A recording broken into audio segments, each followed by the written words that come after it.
நம்ம இப்போ மணாலியில் இருக்க ஹிடிம்பா தேவி டெம்பிள் முன்னாடி தான் இருக்கும். இதை ஹிடிம்பா தேவின்னு சொல்லுவாங்க, ஹடிம்பா தேவின்னு சொல்லுவாங்க. ஆனா தமிழ்ல அவங்க பேர் என்ன அப்படின்னா இடும்பி.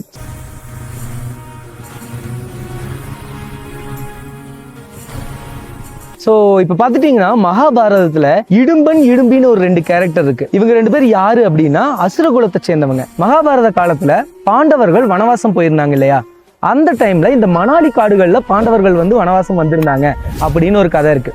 அந்த டைம்ல மணாலி காடுகளை பார்த்தீங்கன்னா இடும்பன் இடும்பி அப்படின்னு சொல்லி 2 அசுர குல அண்ணன் தங்கச்சிக்கு தான் ஆட்சி செஞ்சுட்டு இருந்தாங்க.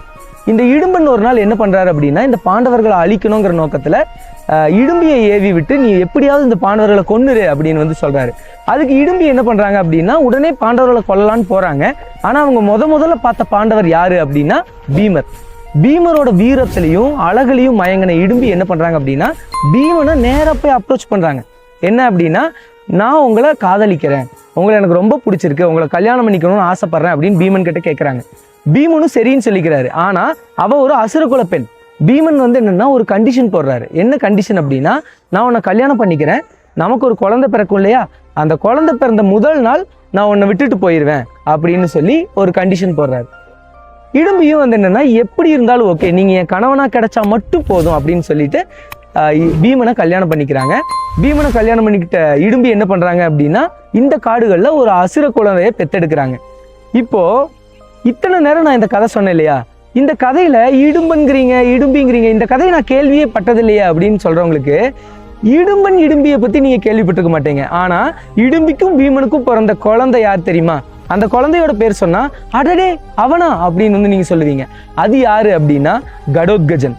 ஆமாங்க, மகாபாரதத்துல மிக வலிமையான வீரன் அப்படின்னு சொல்லப்படக்கூடிய கடோத்கஜன் பீமனுக்கும் ஒரு அசுரகுல பெண்ணான இடும்பிக்கும் பிறந்தவர் தான். சரிங்களா? ஸோ இதை இந்த மணாலி மக்கள் பார்த்தீங்கன்னா ரொம்ப ட்ரெஷர் பண்ணுறாங்க. ஸோ இந்த இடும்பியை என்னென்னா இந்த காடோட தேவதையாகவே கும்பிட்றாங்க. இந்த இடும்பி கோயில் ஏன் விசித்திரமாக இருக்குது அப்படின்னா இது ஒரு தெய்வத்துக்கான கோயிலுங்கிறத தாண்டி இது என்னென்னா ஒரு அசுரகுல பெண்ணோட கோயில். அதனால தான் இந்த கோயில் என்னென்னா நம்ம மரபு சார்ந்த கோயிலை தாண்டி ரொம்பவுமே விசித்திரமாக இருக்குது. இன்னும் பார்த்துட்டிங்கன்னா இந்த கோயிலில் நிறைய மண்டையோடுகள் இருக்கும். இது எல்லாமே symbol of that asuras, right? So இந்த இடும்பி கோயிலுக்கு தான் நம்ம ஒரு சின்ன டூர் வந்திருக்கோம். இந்த வீடியோவில் அந்த கோயில் எப்படி இருக்குன்னு நீங்கள் பார்க்க போகிறீங்க. நாங்கள் பின்பக்கம் வழியாக தாங்க இந்த கோயிலுக்கு வந்தோம். இந்த கோயிலோட என்ட்ரன்ஸ் பார்த்துட்டிங்கன்னா 2 பக்கம் இருக்குது.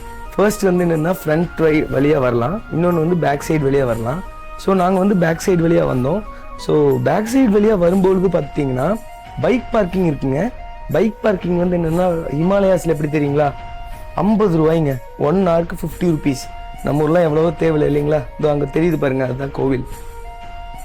ஸோ உள்ளே வந்தால் நிறைய ஸ்வெட்டரு, ஸ்ட்ராபெரிஸு இதெல்லாம் விற்றுட்டு இருப்பாங்க. பார்க்குறக்கே எல்லாமே நல்லா இருக்குங்க. கிளைமேட் ரொம்ப ரொம்ப நல்லா இருக்கும். எவ்வளோ அழகாக டெக்கரேட் பண்ணியிருக்காங்க பாருங்கள். ஏன்னா இன்னும் கொஞ்ச நாளில் அங்கே ஒரு ஃபெஸ்டிவல் வரப்போகுது. ஸோ அதனால் அவ்வளோ அழகாக டெக்கரேட் பண்ணியிருக்காங்க அந்த கோயிலை.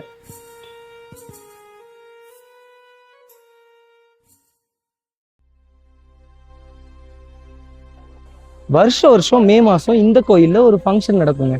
ஸோ அந்த ஃபங்க்ஷன் ரொம்ப ரொம்ப ஃபேமஸ்ங்க. இங்கே இருக்கிற குழு பீப்புள், மணாலியில் இருக்கிற பீப்புள், இவங்க எல்லாருமே இந்த ஃபங்க்ஷனில் என்ன பார்ட்டிசிபேட் பண்ணுவாங்க. இதில் இப்போது நம்ம ஊரில் படுகா அப்படின்னு ஒரு டான்ஸ் இருக்கு இல்லையா, அதே மாதிரி இங்கே இருக்கிற குழு மக்களோட டான்ஸ் பேர் என்ன குழுவி. அந்த டான்ஸ் எல்லாம் ஆடி பயங்கர செலிப்ரேஷனாக இருக்குங்க. ஸோ அந்த செலிப்ரேஷனை பார்க்க நம்ம இருப்போமான்னு தெரில. இல்லை, உடன் ஆர்கிடெக்சர் தாங்க. ஆனால் நீங்கள் பார்த்தீங்கன்னா எத்தனையோ மண்டையோடுகள் மாட்டி வச்சுருக்காங்க. நீங்கள் கொஞ்சம் பாருங்களேன், மானோடது, ஆடோடது, அதாவது இந்த மலைகளில் வாழக்கூடிய விலங்கோட எல்லா மண்டையோடையுமே எதில் மாட்டி வச்சுருக்காங்க.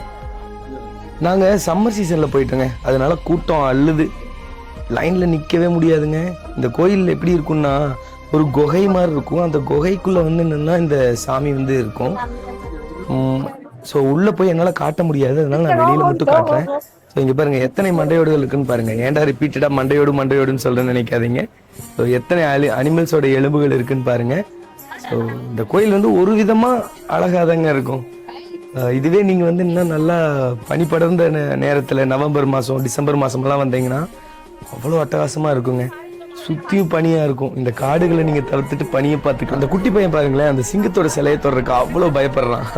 இதை பார்க்கும்போது நான் குழந்தையில எங்கள் அப்பா ஐயனாரோட குதிரை மேலே ஏறி உட்கார வைப்பாருங்க, அப்போ நான் பயப்பட்டது தான் எனக்கு ஞாபகம் வருது.